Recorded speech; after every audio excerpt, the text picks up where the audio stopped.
Hello, ladies and gentlemen. I am Dr. Claudia Albers, Planet X researcher and professional physicist, and today I'd like to discuss with you one of my latest articles, which is entitled Further Observational Evidence of Brown Dwarf Stars Close to the Sun. And it starts, although accepted theory tells us that it is impossible for brown dwarf stars to have entered the solar system and to have accumulated around our sun, this is exactly what observational evidence is showing us has happened and continues to happen. Current physics thought says that theory must be correct, and so we must ignore observations. This is completely wrong. This builds a completely erroneous idea of our universe. Physics is the study of the laws of the universe, and our understanding of these laws is supposed to advance through observation, leading to revision of current theory and to new theory. In this article, I show further evidence of the fact that these objects are here. These objects are mostly dark, but some have started emitting light from their gaseous envelopes and are therefore visible in visible light and X-rays. So we start with figure 1, which is an image provided by Stereo A. It's a Core 2 image from July 24, 2017, and we see various objects in this image. For instance, here is one such object. It has a dark core, and we can clearly see a cloud-like structure around it. This is the characteristic shape of a brown dwarf star. Only a brown dwarf star is a core which was the core of what was once a main sequence star, and the cloud, the ionized cloud, can only be there as a result of a star going through the red giant phase and turning into a white dwarf. When it goes through the red giant phase, it starts losing the outer layers of gas that belongs on the surface of the star. And it does this because the energy drops and the ability to ionize and to generate a magnetic and a gravitational field decreases as the star's internal energy decreases. So this object is indicated by this blue arrow, and here are two other objects. They look like two little dots, but they are having plasma ejections in the direction of the sun. And planets do not have plasma ejections because planets do not have glowing plasma in order to produce ejections. Only stars can do this. So it is likely that these objects are very small brown dwarf stars. As you can see, they are much smaller than this one here. So in the next image, we have what looks like an explosion. But if it is an explosion, it has to be associated to an object. An explosion does not occur in outer space without there being an object that is the source of that explosion. In fact, this irregular shape suggests that this is a cloud of ionized gas. The cloud of ionized gas is therefore associated to a star. These stars have cores and are surrounded by a cloud of ionized gas. We see strong light emission coming from this object.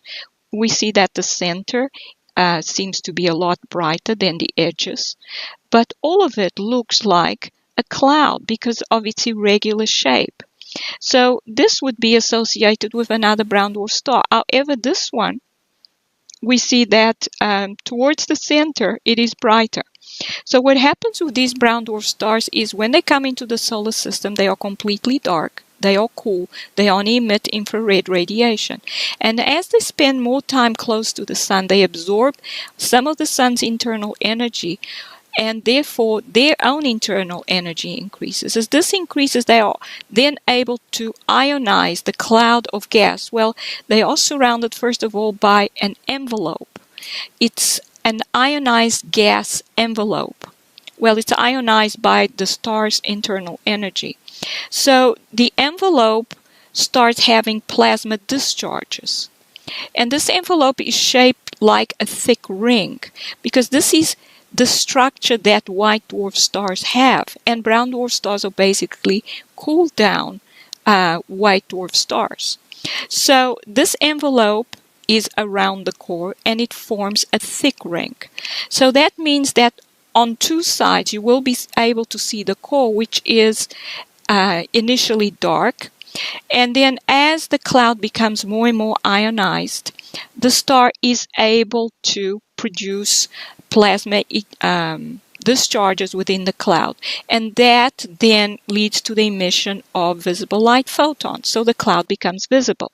So what we saw here in the first image, this is the core that we see through that hole in the cloud, because this is then ring-shaped, and this would be the side of the ring through which we can see the core.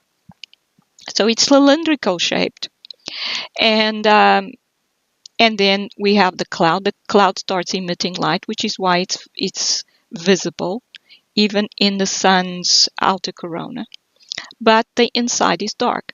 However, as these stars spend more and more time in the solar system, they accumulate more and more internal energy, which they absorb from the sun.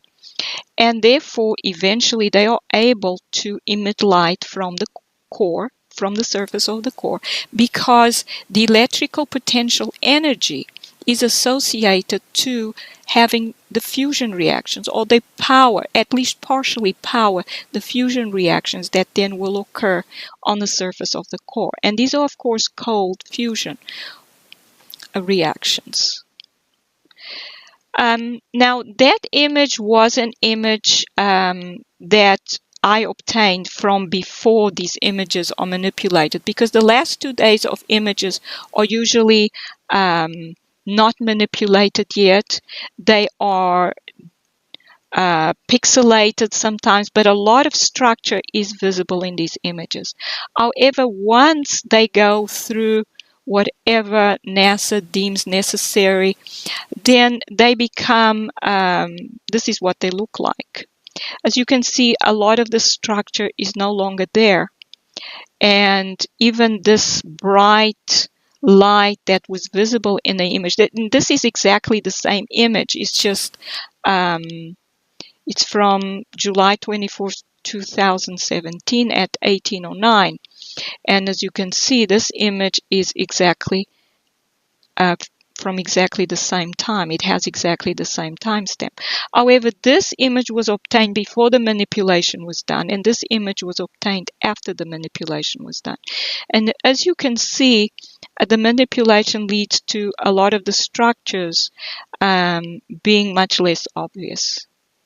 And that shows that this is one of the ways that these objects are hidden from us. In this image, this is again another image that has not been manipulated yet. This is from July 25th, 2017, from 2139. And what we see is some of the structures in here have the characteristics of brown dwarf stars. As you see, there's a dark center and there's a ring-shaped cloud that is emitting some light. That's why it looks lighter, surrounding the core. So this is the characteristic shape of brown dwarf stars. And it therefore seems that there may be quite a few more in the sun's outer corona. Then the next image is an SDO image from July 23rd, 2017. This is an X-ray image, so it's in the 9.4 nanometer wavelength. It's from 623 UTC. And as you can see, this is the sun, this is the sun's corona, and what we see in the sun's corona is lots of these objects, characterized again by a dark core and a cloud, which is basically the envelope surrounding the core. These are therefore small brown dwarf stars. The Earth is here. As you can see, it's not very clear because of the HV in front, but these objects are basically around the same size as the Earth. These are small objects. Now, don't forget that white dwarfs are about the same size as the Earth. So these objects are about the same size as white dwarf stars. They're just a lot cooler. And since these objects actually seem to increase in size as they age. And the reason for that seems to be that their ability to generate fields, including the magnetic field. And this is why these brown dwarf stars have to go into the sun's corona to absorb plasma from the sun, because the magnetic fields are not as strong as that of white dwarfs. So it seems that these objects' magnetic fields decrease as the objects age. And as the magnetic fields decrease, it seems that the gravitational field they generate also decreases. And therefore, these objects start to grow as that energy decreases more and more, or as they age. And this is also why we have them with so many different sizes. We have Earth-sized brown dwarf stars, and we have very large. We found the blue brown dwarf, for instance, was about 1/3 of the size of the sun. And we are about to see one that is even larger than that. So the mass they generate decreases as they age. That means that these small ones have higher magnetic fields and higher gravitational fields, and therefore higher mass or density than the larger ones. And that means that the effect on the sun may therefore be stronger than the larger ones. Also, these objects are still strongly able to hold on to their clouds of ionized gas. When they get older, the magnetic field they generate is weaker, and so they may not be able to absorb energy from the sun as well, because they do so through a magnetic interaction. And then because their gravitational field decreases, their mass decreases.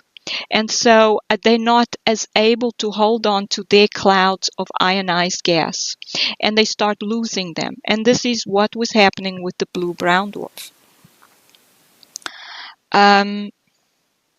Now, the next object that we see here is a very large object indeed, which was made apparent by a CME that occurred on the sun on July 23rd.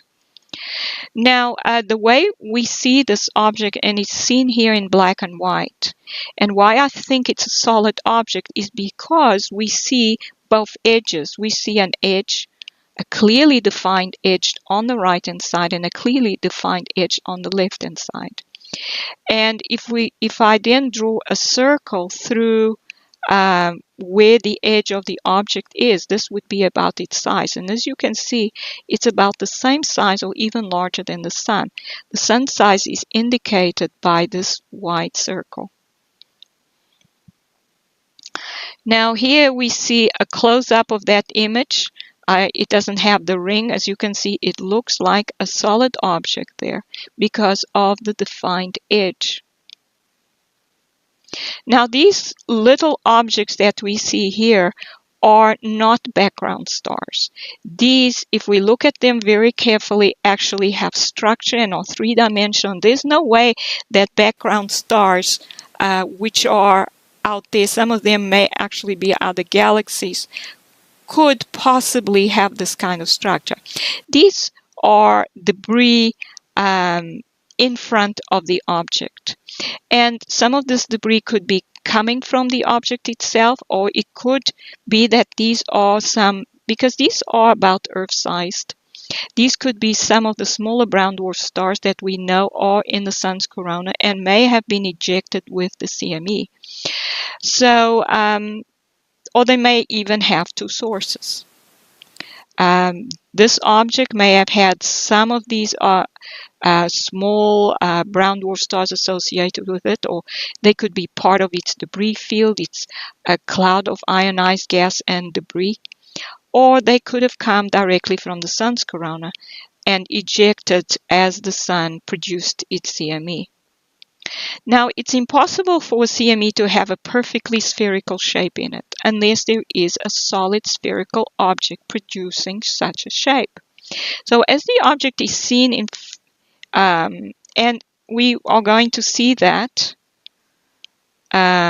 here because it's seen in several frames as well as the clear shape that we saw in the 6 o'clock image. So this one is from 548. This is the same image, but here I drew again the object. It's exactly the same size as the object in the 6 UTC image.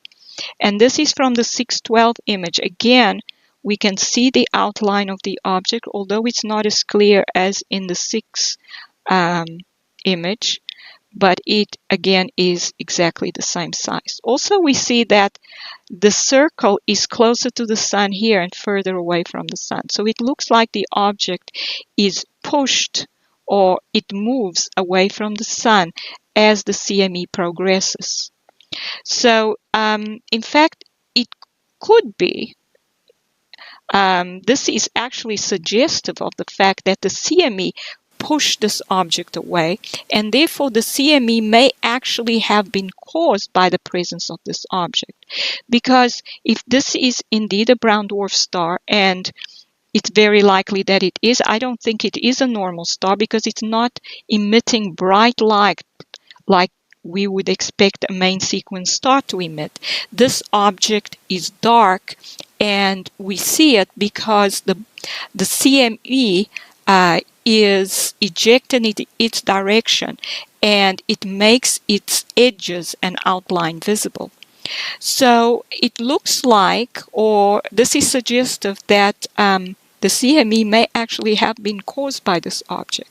And how does this happen? Because these objects have high magnetic fields, and these magnetic fields are stronger than the sun. So the presence of this magnetic field would destabilize the sun's magnetic field, which could then produce this kind of CME, as the particles are actually pushed and accelerated away from the sun and towards this object.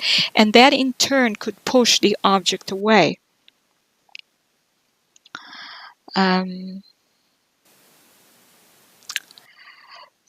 We have to remember that this large object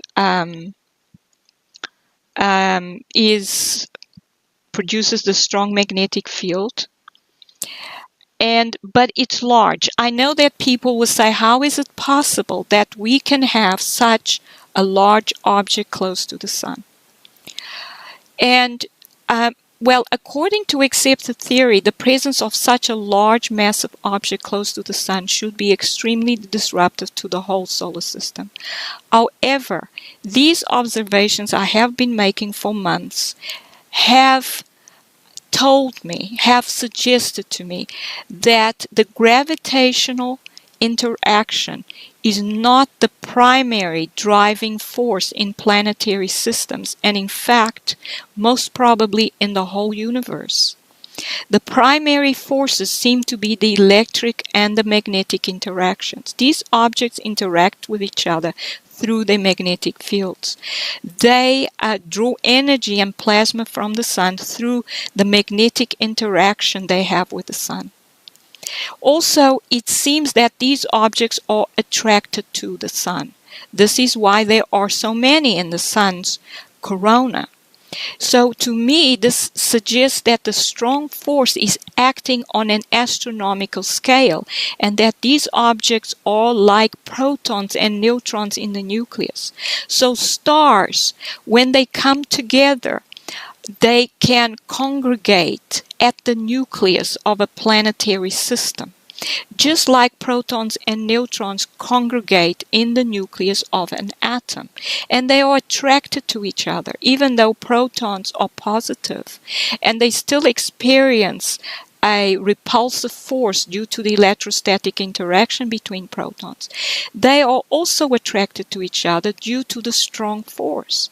And therefore, this suggests to me that these objects, these stars, and some of them are very old stars that have gone through the red giant and the white dwarf stage. In fact, just about every single one of them are these kind of objects. Some of them, I think, are rejuvenated brown dwarf stars, where they have been able to absorb enough energy to start emitting light from their cores.